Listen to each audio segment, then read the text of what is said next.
Kurumjari adon ming tabi basi Times of Manipur Tom TV The Morning Talk Raising the Voice ne miyam punumapu taram noksuri ngasi lamdam asida phongliba tongan ba pause singda kadi karamba pausing maru pausing oidibagi haibadu miyam punna khamina nabagi tanjam tang han lojage ngasi imphal da phongliba tongan ba pause singi manungda iribak pause da kokomi khongjang da mahiroi lup taret miyam sawatuna sangai festival boycott tawkhre heba pausna ahan balamai da phongba ahan pau oiri adu makata pausingda MDS ki scam mai lena CBI na hanagi chief minister o ibo mayum yawno phom kya red chathakre agreement ki warol losinduna thamlaga kang khong sahen naba thak tokpiro heba tongan ba pausing asina ekhoi irei pak pause gi han malamai da phongba maruyo pausing oiri lamjing ba times ta hanagi chief minister ibo bi makok thongba hanagi official singi mayum da red chathakre satna khidraba senjek luxury potlam nipal phat khre haiba pausna han pau ore adu ato pausingda CAB ni mayok te bobina lusingba Congress party na jantra mata khong sangsin khre haiba pau mus yauri adu ato box item da thigal lakpa taram na ui haiba hanagi chief minister adu CLP gi lusingba mu oriba oibo bi warol ekhoi quote tori adu ato pausingda bom na landab da CLP ki president ani sokle sangai festival da miyam saruk yabiganu haiba mahiro lupsing gi appeal amasung sangai festival ni parking piroi haiba pausing asina lamjing ba times ki khoi ahan bala mai da phongwa ro pausing oiri narol thodang gi pause da na MDS skang mai de na CBI na XMO ibo bigi leifam yaw no pham mapan re chathakre XMO ibo bigi mayum dagi lupa lakh kunthra tret point 96 recover tokre haiba pausna ahan pau ore adu atopa nakal amadana CMN Billion Most Improved Small States for Inclusive Development Award Kushin Nakre have power Musyauri. Adu Makata Pate Pausinga, Mahiri Loop Taret, Shanghai Festival Boycott Tokre have a pausing asna, Narol Todang Pausegi, Hanbalamai Puma Paus, Maruya pausing already. Whelan Pau Pausid and a banner headline Piraganda, CBI na Okram Ibobigi, Koma. O Nabakesho, PC Lukunga, DS Punia, Amasung Wining, Tengum Yon from Mapan the Rest Atakre, Satakiba, Red Adu Lupa Lag, Trauma, point 47 Zanakidraba, Aribas Chanjek, Lupa Lag, Contrataru, point 49 Jona Siasanka, Sisto Cray, have a power, banner headline or Whelan Powi. Quite a Pungo Pow, where you do Makata Pow Sinda, Manipuna, MSR Sida, Megan Kada, Labage, have information late directly. Haiba pauma adu bom pokhai ba CRP passionate ni sokle staff nurse amada karal tarubani haiba mangal hospital gi mapu police na phare haiba pausing asina huelan pauge akhoi baru pausing oiri sanare bak pause da su chief minister hanagi chief minister okam ibobi mayum quarter yang pham mapal na CBI na re sathakre CBI da cooperation pigani o ibobi Manipur gi Congress MLA sing Delhi da section mi pham phangkre haiba pausing asina sanare bak pause gi han balamai da phongba adugum laba maru pausing oiri Shanghai Express tana hanagi CM gi mayum yawna pham tara da CBI na re sathakre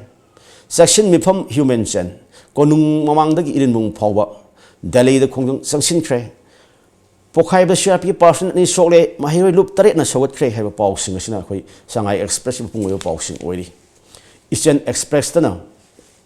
hanagi CM ibobi quarter CBI na rest thakre corruption gi sas case restart tokre haiba pausna han boire adu atopa makhata pausing da RK Megan gi mari makhong khangan daba miwebi hak khongong na bani haiba CPI gi khoi state general secretary Sotin Kumar gi wafam ko to fongi atopa pausing da na kokumi gi Shanghai Festival boycott shot kani miyam so yabigunu haiba lupsing haiba pausna khoi ahan ba pausing oiri adu pongna pham pause da hanagi chief minister oibu bi yauna MDS ka mari leinaramba official singi mayum da CBI na death thakre lupa lakya forget kre investigation da mating pangani ibobi sakhang da basingi bongi attack to CRP ki jawal ani soktun like nakre Delhi na Congress na Delhi da sit and protest tokre RK Megel gi mari makhong thidok na ba commissioner DGP da khan kre haiba pausing asina koi pon pham pause gi maru pausing oiri asigum laba ngasi imphal da phongliba tongan ma pause sing asigi maru pausing khana nabgi damakta ikai khumna jaraba hanagi Manipur State Human Rights Commission gi member oibiramba adugum laba advocate NG nongyai ngasi khoi studio election do leiri khoi tamobusu tom tv mai kai digi tram noksiri tarche tamong ngasi imphal da phongliba pause sing ayamba khoi ngarang yamna Manipur da haigadi itihasik oiba thodok ama oina khoi National Investigation Agency ama oiriba CBI gi khanaba team ama la aganda akhoi Manipur gi hani chief minister oiramba hojik na CLP gi Congress party gi CLP gi lusing bam su oiriba okam ibo gi mayom quarter ama su yauna atopa tongan ba MDSC official kya amagi moi mari leinamba kya amagi mayum andi magi quarter singda thigatchiba amasung sel kya phagatchiba che sang kya phagatchiba paw makoi ngasi pawsis report tongnari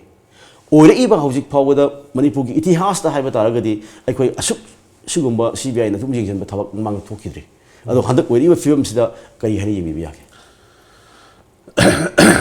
CBI habisi koi center ki agency mani koi ki state taragi state police kum mani center na control doba ado Manipur Development Society ki wathok si hoji leiba government jina sarkar hek paik matanda amasi makoi gi hogi election da menu kanu haiba tare masi pangto kani tawuni haiduna tawgi poni ado masi moina CBI de sinabani hogi CBI na kanu ji MDS ka mai len wa case masi investigation to bo horok pani investigation to bo horok pani aduna investigation to padu gi saruga moina makoina chathabani makoina masdai da hana MDS ki chairman oramba ada director oramba kanu haiba tare adu masi ge chumara na dudi hayeng CBI na mai mari leina ba koi corruption ki court ka mai leina thagala matunda chumaran bichar to kanda kanu magi ka dani pi bai batare adu waina thamjaning li wafam di koi gi hoji justice delay justice deny hai batare koi gi wayan chathabasi matam jana haidok tragadi wayan batu bo kanu aran rom da koi lawje masi lawrim de koi na aduna yarga di koi gi CBI masung CB maruina CBI haibatai CBI masung court na yaringai de masuguma case singje public interest good governance ki interest yam thuna idi paikhlaningi aduga loina hanigi chief minister ibo binai cooperation pi ne ga haibase masi afaba I khongthang amane ai lo adaw chief minister oi bo be ngarang akhoi Manipur gi tongan issue singi akhoi CAB amasung akhoi naga framework agreement gi matang da akhoi Congress party na akhoi prime minister so home minister unaba phangdaba amasung tongan wakat kya thamna gi dam Delhi na han khai kem to le ko so ya ba lusin mom oiri ado ngarang sim delegate gentleman da dugumba akhoi Congress party na sanction gi khongjing da so ya ki ba o ibo bi da Tom TV ki akhanaba akhoi Delhi correspondent haktheng unabada high level investigation agency sina thilapum matana mahak cooperation pigani darkar lerebadi CBI ki court la au haiba legasu akhoi mahak masamuk chatkani tawadu mahak ki hokhi itihasi pusi lambida karigum aranba thabak amadi miyam yaroi da basen latuna thabak ama tawkhiba leite hena akhoi o ibo bina bonly high adubu luribadi nakal amon sathakhi red aduda chief minister o hanagi o chief minister oramba o ibo bi mayum dagi satna khidrabadi modulation tawkhaba san am yauna hoji satna riba sen ya yauna lupa lak kaya ama phagatli haiba wafam sedi ka hen yemge hojik si investigation gi kanuni stage ni aduna he mang se lermi paisa do madu black money oi dabra magi leibum thok tabra adu magi live income du ka chana da hi giang kane aduna hayeng court na hair matan da sumaran lekdam ni hojiti haiba ya hoji fawa tamo luribo famde chief minister hanagi chief minister oramba o ibo bi hoji kendra magi represent tawga akhoi MLA oiba misha amane adu ngarang dress chathaki baphudu so akhoi hanagi chief secretary oramba o nabageshwar Congress party gi oina akhoi MP gi akhoi mirep am oiba misha amane akhoi inner adu makhoi gi election affidavit ta pikiba mogi tongan property mogi legitimate property myam gi asset myam akhoi election the nomination find out matam affidavit ki submit tawki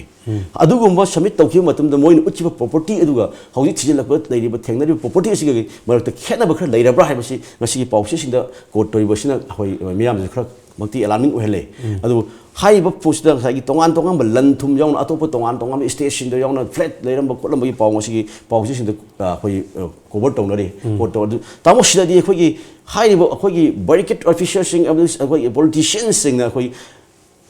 wasap kaya mang lagi tagasu makhoi aranba tawdi bayam di senjat suna tawdi haiba legasu nakuna nakana yeng matamadi corruption se dum tawrabra haiba si wahang amadi ore tamo sidi ka hen yeng be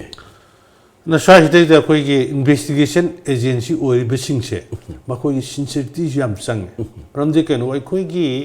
investigation da uda ayo om le investigation officer ma aduna nga sai ayo is the pi be shakti se mashi kanam tan interview to ya de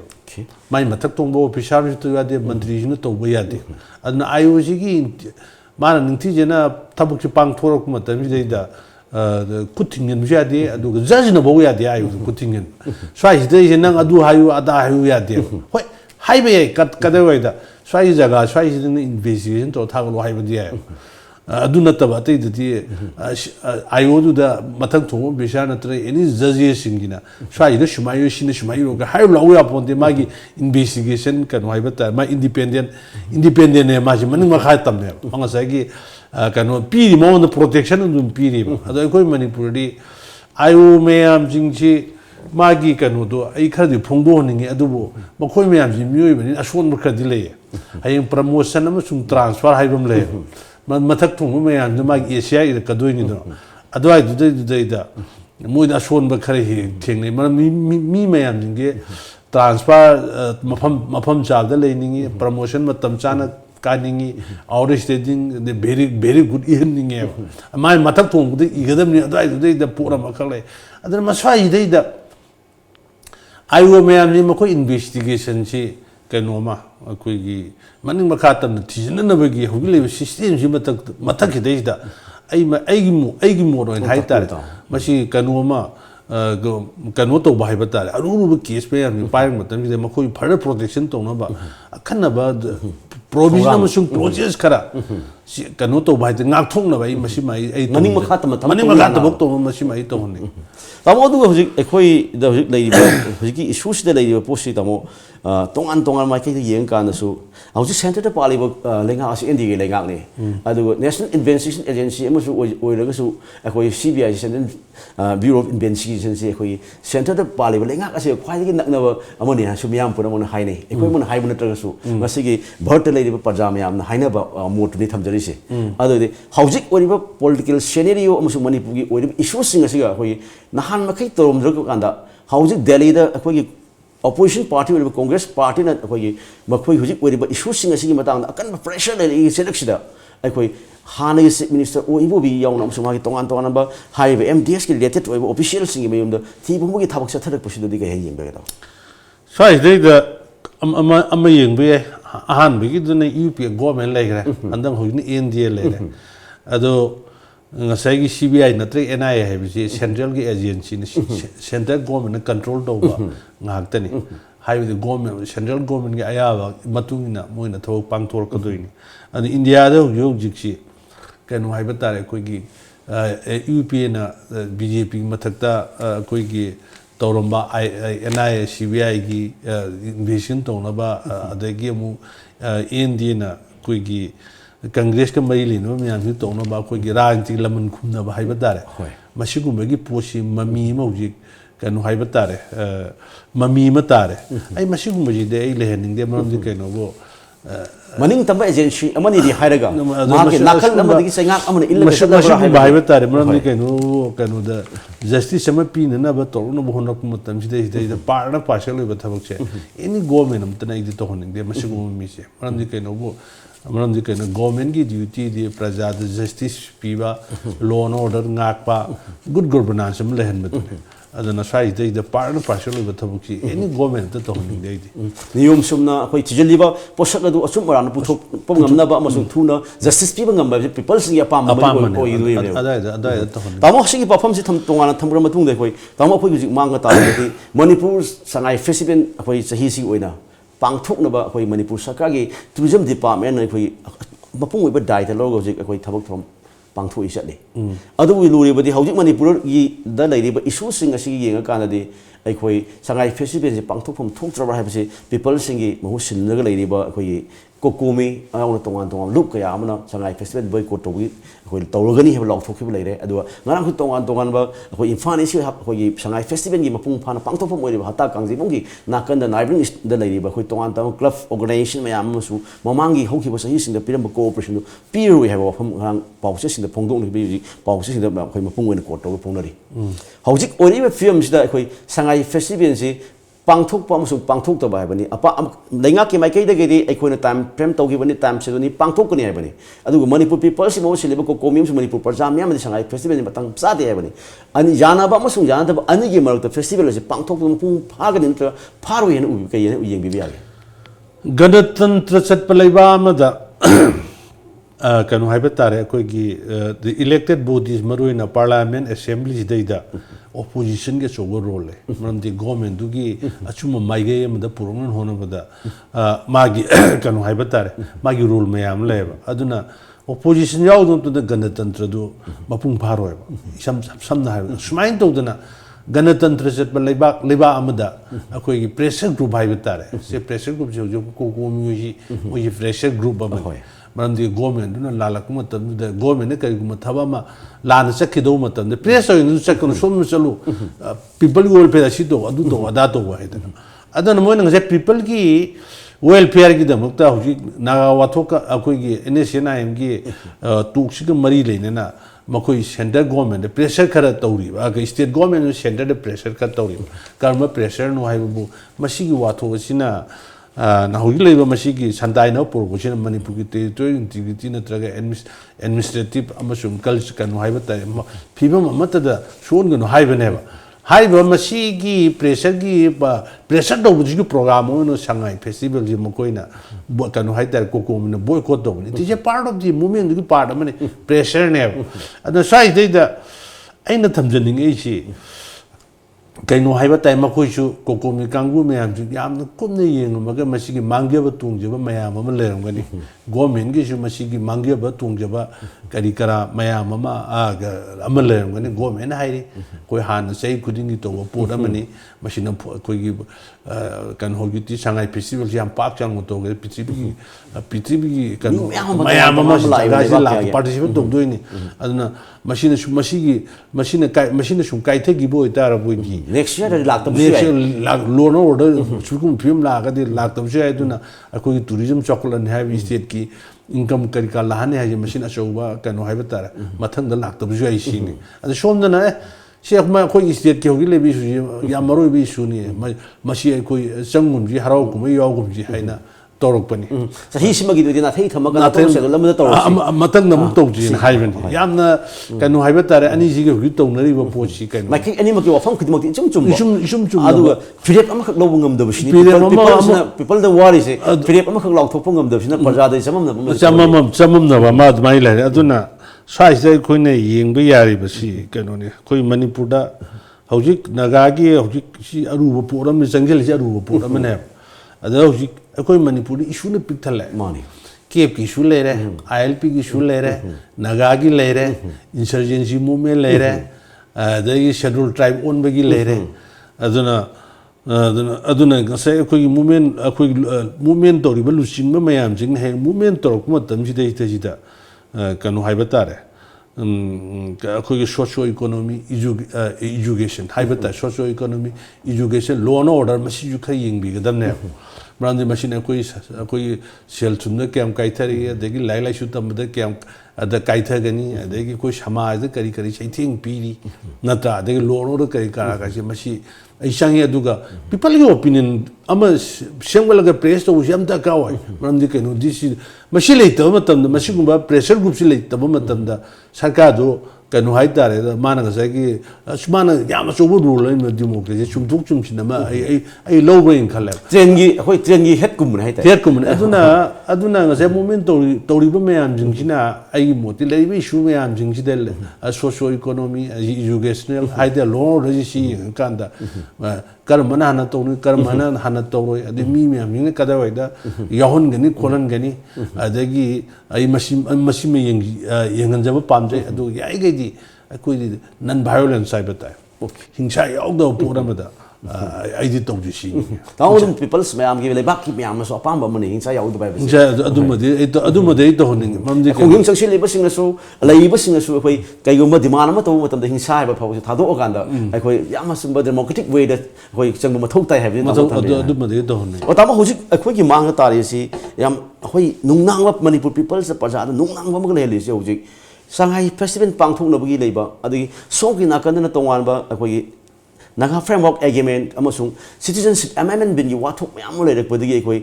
manipur gi parja myam apam pam da gi movement myam sa gele adi manipur lenga ke mai ke disu tongan ba lamdam mashe de jeram ba security force thing hedok to national akoi gi paramilitary force ke am mashe yam na akoi fal da bagi dam tawar kan da tong tong na khoi ngak sem bi thabuk chathari asing mas kan ba security section thong lo khot lingai manipur police amasung combined force tong mafam kya da combing operation num mata kang chathara kan da singna ba mi kya phagat pagi thor khongim dai ge mok sida ngarang numidang se khoi thangoibal gi area da manipur legislative assembly gi nakal da khoi bom pokhai khre CRPF personally asopan nang rim sa like na khre asok yam security force section thorang lo kholi ba amasung imphal lagi 0 kilometer ki area da leiba mafam da bom pokhai pa thodu usidi high river security section thorang sing asi last mem lai ra si khoi people sang bo hang am oi tamo shedi khoi kai ying ya aduna kanu haje government ki mathau di good governance good governance haibati koi ki praja da justice se phajina piba ana law and order nithi na ngak pa amasung praja gi lan thum ngak pa bi sam hai good governance ki se aduna law and order ngang na bagi damakta law and order ngang na ba good governance am pi na praja gi lan thum sigi protect to na bagi damakta hogi leba security forces me am ji kanu haiba tare machine machine wat pa karigum lai ta mapan de gi kokchelaga sarkar gi di ma gi di howi si to ya bi rang si na khoi satar pride to pai akan da khoi paramilitary force ma mafum se lai ri bane howi si khoi manipur si huji ori ba issue jing care from sung naga political issue si da khoi parja miyam sina aso movement ama lakpi ai ba sarkar gi alarming oi pole bi gi moina precaution lokhat akan da khoi hen ba security miyam thamini madugi mathak state force amam su lai ne hai ba tanja si da bom khai rak pai ba si security sing gi laps lai bra si me hang nei security ki laps leiba leita ba ji akhoi yeng be hogi leiba situation ni da sipai loksal sipai me am management to da kanu to da cover to ngam da masu leiri moi sing ju jaga si cover to leiba main power chin masi cover to ngam jam sensitive boy bo ji se akhoi state ki je masi jam sensitive boy re akhoi leiri bo mu je hayodra ka di yam kudong thining ai oi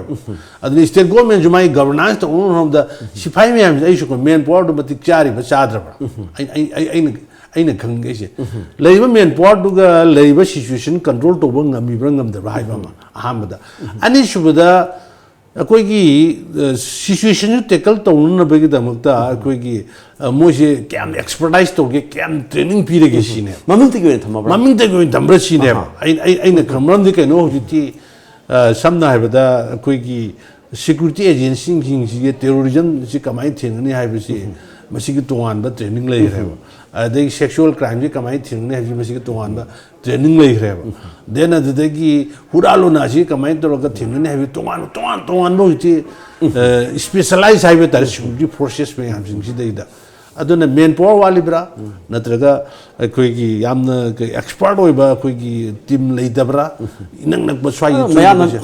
people's na khanari da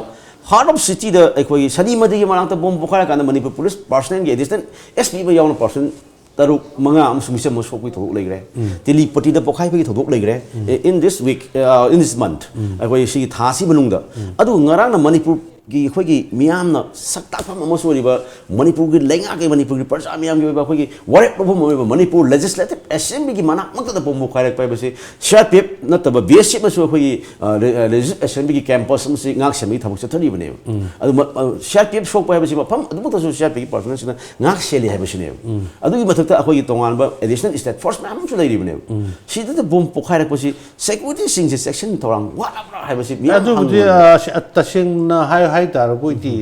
ai gi moro ne di section thorang wat pa dun na bo madu thodu gu thoi ne section thorang che wat pa dun na tholai ne ba ada masi section thorang ji masi hai ba thogi le overall ko gi law and order gi work to ba ko gi moi me am jing mo ko review to bom di chang review to ba he na ma thod da pun sangan ba pun chan ama di chang ni mo jing gi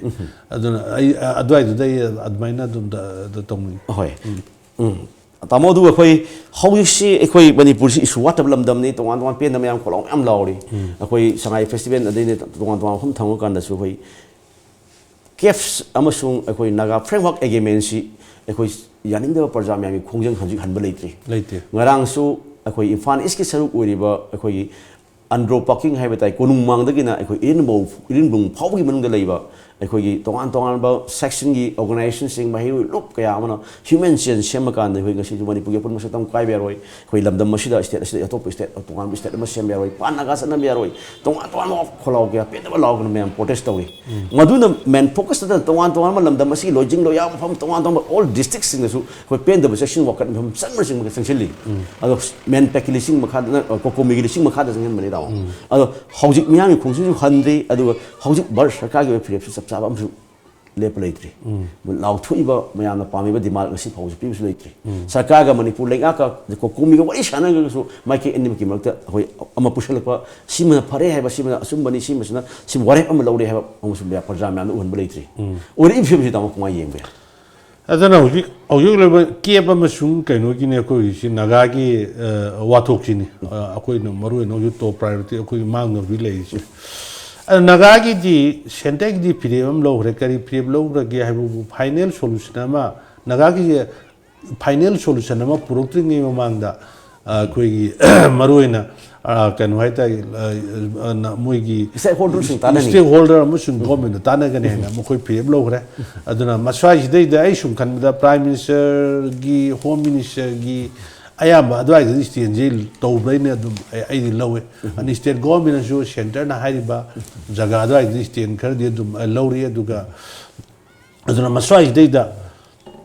ꯃꯁ꯭ꯋꯥꯏꯁꯤꯐꯥꯎꯗ ꯑꯩꯈꯣꯏꯅ ꯊꯥꯖꯕ ꯉꯝꯃꯛꯇ꯭ꯔꯒꯗꯤ ꯑꯩꯗꯤ ꯀꯔꯤ ꯍꯥꯏꯒꯗꯧꯅꯣꯗꯣ ꯍꯥꯏꯕꯗꯤ ꯉꯝꯗ꯭ꯔꯦ ꯃꯔꯝꯗꯤ ꯀꯩꯅꯣꯕꯨ ꯑꯩꯈꯣꯏ ꯃꯅꯤꯄꯨꯔꯗ train ꯑꯃꯗꯤ ꯂꯩꯈꯤꯕꯅꯤ ꯇ꯭ꯔꯦꯟ ꯑꯃ ꯂꯩ ꯀꯩ ꯇ꯭ꯔꯦꯟ ꯂꯩꯒꯣ ꯑꯩꯈꯣꯏ ꯄꯣꯂꯤꯇꯤꯁꯤꯌꯥꯟꯁꯤꯡꯅ ꯍꯥꯏꯕ ꯃꯌꯥꯝꯁꯤ ꯏꯝꯄ꯭ꯂꯤꯃꯦꯟ ꯇꯧꯅꯤꯡꯗꯕꯗꯒꯤ प्रजासिंग धाजब याम वाले अदुना सेंटर की हायरे अदु हायरबनी न चीफ मिनिस्टर जो कोई चीफ मिनिस्टर जो हायरे मा सेकंड पर्सन नमो नमो हायरे मा सेकंड पर्सन नमो जो हायरे अदुना आइदी कनु हायते सेंटर न सोइन के हायरे कनी लौरे अदुना कोई निंथि जिना थौरांग तौरगा अखोई सजेशन द प्रपोजल स्वाइन तौनी कोने तौजी हायबसे आई सेंटर द आई निंथि जिना ता हाय नागागी हौजि लेबा सिदै द मणिपुर की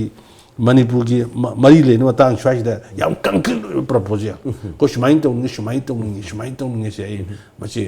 हाई बाई दरकार मणिपुर प्रजा की मियांग की खोलाउ से होजे कोई भारत सरकार के prime minister union home minister की नाकुंग योब ngमद्रबरा नत्रगा यौना ताना ताद्रबरा हाइबसि जो कोई वहंग अमदि ओइरि अदुम पु मोय ngसे अमदि हाइरे मोय स्टेन अमदि तौरबा अमदि तौरिबा असिदैदा मोय मचिन थिरकदा दरा थिरो ममांग 2015 दे कोई नगा शांति वाई द काइपम द पीरोय हाय कादा विदाउट रिटर्न लिमिट एबा बैंक ऑफ डिक्लेरेशन की वफम लाक मतम द मणिपुर थोखिबा अचौब इहौ अमु थवाई के आम कोई थाखिबा खोंजंग जा मणिपुर की लेजिस्लेशन मी फाव मै साखिबि थोखि अदु पी भारत सरकार पी कमिटमेंट दो सी फाव द कमिटमेंट दो मपुंग फाना इम्प्लीमेंटेशन तोरक्तबन प्रजा सिंग द पेंदब म लय हबि काउंस तबिग्रे अदु हाइबा सनबि हजि फुबो इन कंटिन्यूशन ओइन लेगिद्रा लैरोइद्रा हाजि मसी प्रजा सिंग मरम दै नाजि अखोय ट्रेन हम लैथोखरेबा अदु मकपो दिजे वेरी सेंसिटिव सेंटर की सुंगा तने के हम सुंग कैनो से के हम सुंग कोई नागा सेंटर की मागी मथो इंडियन भारत सरकार मथो ने स्टेट याम मरुइ मोइन तो पोरा मने के सु सेंट्रल की एगो दोइनी नागा की सेंटर ना तौगदोइनी अद कोई मणिपुर की सोप खोट करी करा के स्वाइ अद होंग लेब चीफ मिनिस्टर सु मासु कन्नो होने होना दिहाइबे यारो चेंदो जिन तो खोतना मयाम उनदना खोतना तौरी Sing sing na hai da magi rule sisu aduhang na ai patab di ne na ai hai ba pa ke sensitivity oina ai khoi to no akoi magi hado bottom dagi o mayam tham ai de dum to ma khar dum to je ka tai kuma sung india ki lei ba trian ji dai da manipur gumba emp ni ka emp ni wo ngone khoi na tra emp ni ka sina emp changwa ni phu ma wo ngone a lai je emp ni sina nga sai power politics factor semban na rakmat dam ji अखोई UP गुम इं अद महाराष्ट्र गुम हेरमो हेक्ट pot लाकदने अपिप state को ओइबने Bharat parliament north east की लाखिब MP कुमरी कुमादुना लाउदी अखोई मागी pressure खोलाउ ताब ngमदे हेबदनि लेरिसे अदु नसाइगी अदु गु पोरम ले पामम दि कनो पावर पॉलिटिक्स से से चेक ने बैलेंस में हम ले पावर सागत फोकट में हम अदुना एली सामद्रबदा अखोई इंटेलेक्चुअल मणिपुर इंटेलेक्चुअल करिकरागी mayam chin gi sigu matam da central government state government da asmain to di yani si propose ti ne pita ngam di ke no gi le movement si ai na tham jab gi le movement si hai ho da ga di violence la ga di violence yam khudung akoi khudung ki lai bak thi ne adu yai ge di si yam kano to good way de chat la lo chat adu ka tala ki da political mileage long no bagumba masi ai thadok na ga akoi amat ni hai ba amat ni political mileage long no koi thadok na batai sing sing na punna hai batai yai ni punna se mina si lo no bo hona ka ni maram di kai no bo make this ruling ni village thabok ti ma ga center ga pangto ka do ni yai ni tai ram to bai batare political mileage lo gi lo biu so people parja gi apam ba potu pura ga mileage lo biu lo biu adu sai punna dum ai punna dum chalan ni natra ga di ka thabok pangto ka do dia Setiap mungkin center tu pangtung kedua ini apa, natra. Aduna dah itu kain kadai wai dulu me adjustment nama hai betul. Tahu kan tuh ni kan tu pressure democratic pressure di yam non violence so in highlight issue si positive degi yam nakal kuting makta karena kada mau nu amada solution problem beri dah. Aku ju pressure dia itu idakau in kalian non violence. Miang tapi besing makha tahu tongan ba aku lagi maru pau sing kena buat lagi kisah kesida. Mikop umat yang kain ada begitu tanjat log jake yang tunan jerake miang tanu lebih.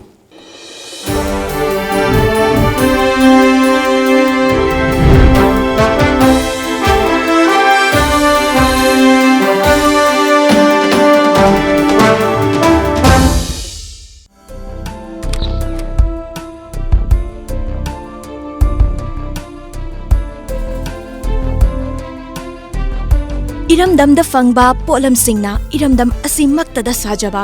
kangla gi polam sing fangbiragani luhong panthana lakpada miyam gi damak leizare leima kabok loinana luhong bagi yakhanaba discount su izari akupa marol gi damak contact obu 8131877217 natraga 9612056941 kangla kabok chabiyu yamna hawbani kangla leima kabok Manipur ihan hanbo oina lamjingba jewelry na market phangba sana mayam sigi quality check tawbagi khudong chaba pijari adom gi leijariba sana da yauriba alloy amadi elements kaya gi chang marik chumna accurate quality amadi quantity ga loina na khangan bangam lagani lamjingba jewelry na pijariba khudong chaba asi lobi ho adom gi sana adu sengi na traga sengdi haibagi chingna badu kokhan biyo akupa marol gi damak lamjingba jewelry da lengsin birau Lamjingba Jewelry. Good quality is our priority.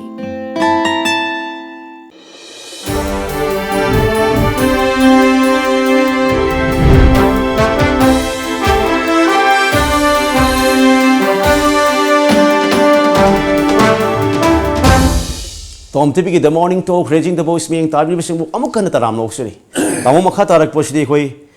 Manipur Minister Envirin koi Most Improved Small State for Inclusive Development Award ekoi haiba award se ekoi Indian Today ne piba award ne ado si haiba mingthol asigi leba award se garang ekoi lanthokre ado si minister na ekoi award asi bu ekoi center gi lusing ba singna sok yar pangfo ki ba thorom ma da haiba award se pusin rakhe bane masi makti ekoi state asigi yam lemjani ngai waiba amasung ekoi gi parja singna ekoi thamoi sok thok chaba yaba ekoi dumba Tauram amani ana lawi tamu ba ado akhoi gi state minister da akhoi India Today ne pirak pa akhoi gi most improved small state for inclusive development award pirak pa sida tamu akhoi puna mukhe nungai ba mi thoi tamai wakhan de ke lebi ai so kanu hai tar state am gi luching ba ma da ma India competition am de pirak pani na ai so nungai ba dum phaw si mi se to ko je si minister ma gi activities me hai ba tar aduna pire ini masih aku state ki cuma maya mana state ki maya aku shock tuk cungi adum moe dola doli ki wa kari lagi nata beda apa tabak to di ai imle apa tabak kana to ba aku madu appreciation lagi gadam ne aku state sida lagi biji apa tabak to buju patta tabak to bugi jo aku gi si opinion ji pi bang ngam de पीना फब थब खर तौर we have to appreciate मसीगी चौखट कनो मसीगी चौखट civilization की मसीगी लमचत से मसी बड़ा मीना फब तौर ना we have to appreciate it अदु थागत कदम मिसिने वादे इट इज ए गुड ता ममंग सु खोगी इंडियन टुडे ने खोगी लेबाक असिगी खोगी इंडिया के तोंगान तोंगान बीजेपी ने शासन तौबा खोगी स्टेट सिंग की वेदा खोगी चीफ मिनिस्टर की ख्वाइदी न फब चीफ मिनिस्टर खगत मतम दसो खोगी chief minister Oreva N villain खोई अनिसिबा पोजीशन की फम कनिबंग हम केबा अदुगुम मिशन अमनी मांग न तौगी थबक थोरम मयाम मांग न चीफ मिनिस्टर ओरे पदगी लमदम सिदा सावत थोरांगी पाखल लेबर डेवलपमेंट प्रोग्राम मयाम पाखल लेबर सिंदु खोई सर्वे इंडिया टुडे सर्वे म तोका द खोई चीफ मिनिस्टर अनिसुबा खोई ख्वाइदी बीजेपी ने पानबा स्टेट सिंग की मनुंग अनिसुबा ख्वाइदी फब चीफ मिनिस्टर ओरे फंगिबनेबा अदुगी अवार्ड फंगिबगी मिकुप अदुगी कानादन हंदक सो most improvement is known for inclusive development award पिरपसी खोई चीफ मिनिस्टर बेदरतन अखोई लेबाक की प्रजा अमोरसु खोई चौथुम थोई हैबो फबसिन दाव थमनि तमोदि केले अदुना आई देना I feel like I shock तो आई शॉक तो अखोई चीफ मिनिस्टर थबक याम तोरपा दे मीनगा कनो तोर अवार्ड के पिरक तो बाय मसे अखोई माइने he is a good person in higher paneba hoi mayam da india tu ti shin ga to loina konjan mang ngam da bra ina higher pam le adu